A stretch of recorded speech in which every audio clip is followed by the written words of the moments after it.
I have a dance background, even though I'm not formally trained. I just grew up dancing in the mirror and watching Soul Train. But then when Zumba Fitness was introduced, that just really changed my entire life. It was just a godsend, just that I felt like the moves were so easy and I felt like I knew what I was doing. This is what I've been missing. And then I, after taking classes, got certified to also be an instructor.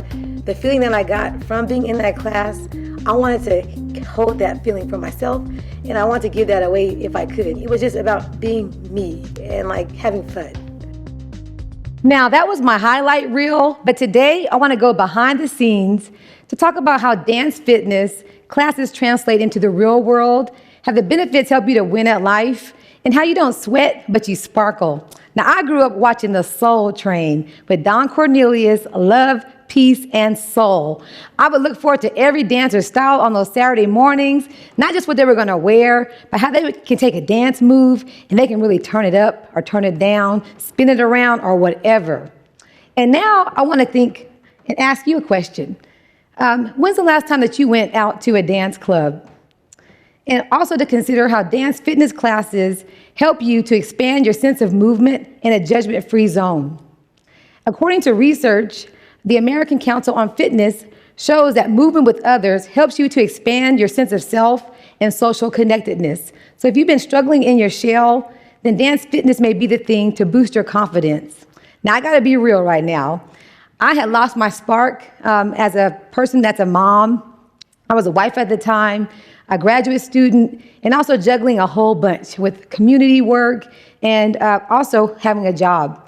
And so I felt like the thing to do to kind of shake some of the weight of postpartum and also with weighty issues that I dealt with just trying to do it all and doing the most was to go to the workout room. Now, when I got to that workout room, it was a bit challenging because I kind of people watched and saw myself as inadequate, didn't know what to do, and I felt like I was underdressed at the gym or maybe overdressed, not having a fashion style, and just kind of felt lost on those machines. So the only way I was able to manage a sweat was to go in the sauna, and that was success to me at the time. It took some time, but I stumbled into a dance fitness class, and I was just amazed to see the instructor was an average size woman. Now, this is not body shaming, but it was just that I expected her to be something else. And the first thing she said to me was, "Hey, girl." And I thought, she's talking to me, even though that wasn't even my name. But just that she acknowledged me as just someone that was just there without being a mom, without being a person that had a job and all responsibility. And in that class, little by little, it began to grow my confidence and remind me of those Soul Train days. And then eventually, the class became a Zumba class, and that really turned it up. And with Zumba Fitness, I was able to not only take classes, but every day I felt like I was in a party. It was so much so, I loved it that I became a fitness instructor. And I also became a dance fitness instructor for water aerobics, not knowing how to swim. That's how much I loved fitness. With those fitness classes, I felt like it was my responsibility to share my excitement with other women, mainly because 9 out of 10 women struggles with body image. So I would see a woman at Target or Walmart or anywhere and we would invite them to class. They kind of looked at me strange, but I went by that scripture in the Bible that says, "To whom much is given, much is required," in Luke 48:12, because I felt like a sense of peace and joy. And remember, Soul Train, you can't just have a party without a conga line. With those classes, I realized that most women weren't rejecting me. Sometimes they were rejecting themselves. In particular, there was a woman at my daycare when I would be in between picking up my kids, who I would ask her every class time, "Come to class with me today," because I taught a class in the gym. And she rejected me every single time, so much to the point that I stopped inviting her until one day she stopped me and said, "I'll be at class tonight. I'm going through a divorce." Then I realized it wasn't me, it was her. In those classes, even though they would be 40 to 65 minutes, all you can focus on was just the moves and the fun. But then, even though everything was going great, I realized that some of my deep-seated issues of insecurities would come up. Because when I would turn the music on, I would never talk on a mic. I wouldn't want to face the class showing my behind, which is kind of rude. But I felt like a little bit of insecurities. So those body image issues that came up for myself that I briefly talked about. So I did a little bit of research on body image. And with all that, I like to say, when you stumble, you make it a part of the dance. So even though I would stumble a little bit thinking about my own body image, teaching classes, I was able to create a class at the University of Oklahoma that focused solely on body image with also a connection to pop culture.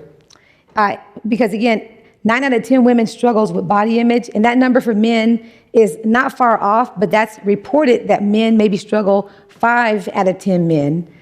In the body image class that I had, I realized that there was a connection to not just having a way to talk about body image, but a way to see body image. Because body image is one's perception that they have of reality. It's a mirror image of how we think we're supposed to look, but it is also based on how society thinks we should look. And sometimes society is family, sometimes society is our friends, and even our loved ones, like romantic relationships. In this body image class, I learned so many things from students, and some of them would be just like this little cat, but they struggled to see themselves as this lion that had a voice to roar. Body image was not just limited to how a student felt about themselves, but how they had done things to cope with their issues. Some students, like wrestling students, had struggled with making weight for wrestling matches. So they would wear sweatsuits and go in their car to sweat to cut weight so that they can be eligible for their next match. There would also be ballerina dancers that would say they had to measure at a certain weight, and at one point you had to measure or weigh out to even graduate. And I also had a situation where a student abused substances like drugs, the hard stuff like cocaine, because she said it was like a diuretic to help her to lose weight and really fast. So these were really weighty issues.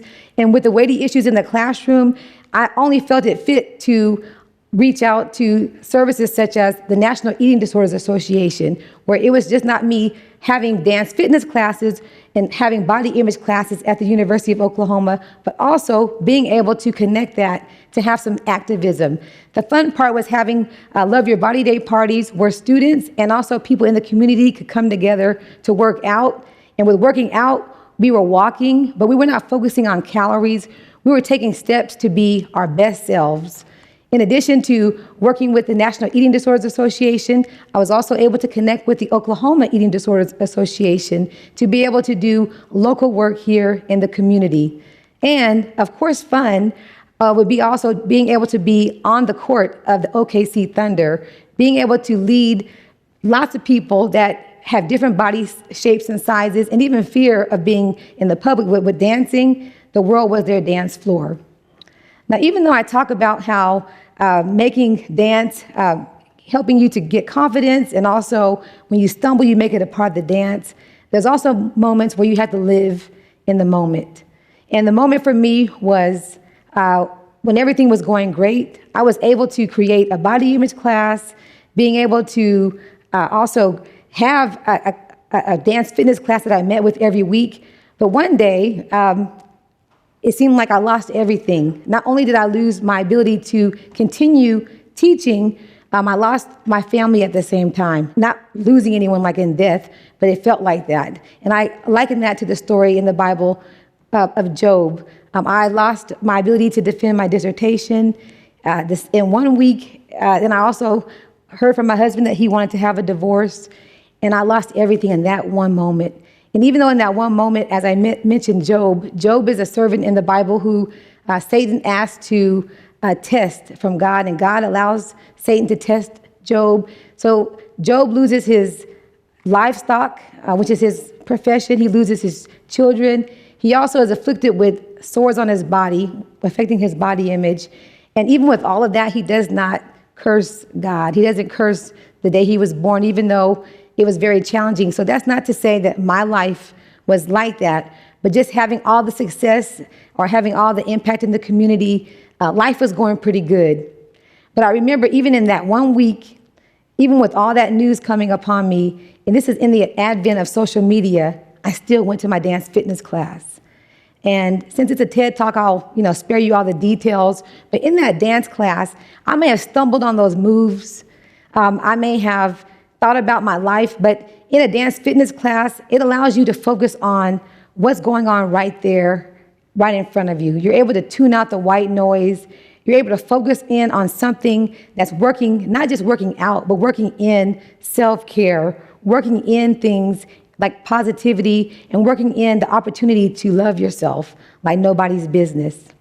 So I also want to challenge you to think about fitness not just as a form of physical movement, but a way to live out insecurities, a way to learn to trust your body again, and also a way to find your rhythm. Because just like those Soul Train mornings, I never would have thought of being someone that was able to dance every week as a form of fitness, but most people may think of fitness as training for the Olympics. But fitness is always about working on your own self. And I believe that our bodies are temples. Your body is a temple. So when you're taking care of your body, you're able to show up as your best self. And that does not mean that you have to weigh a certain amount. It's always about being healthy, being positive, because thoughts also affect your body, and also showing up for yourself. Thank you.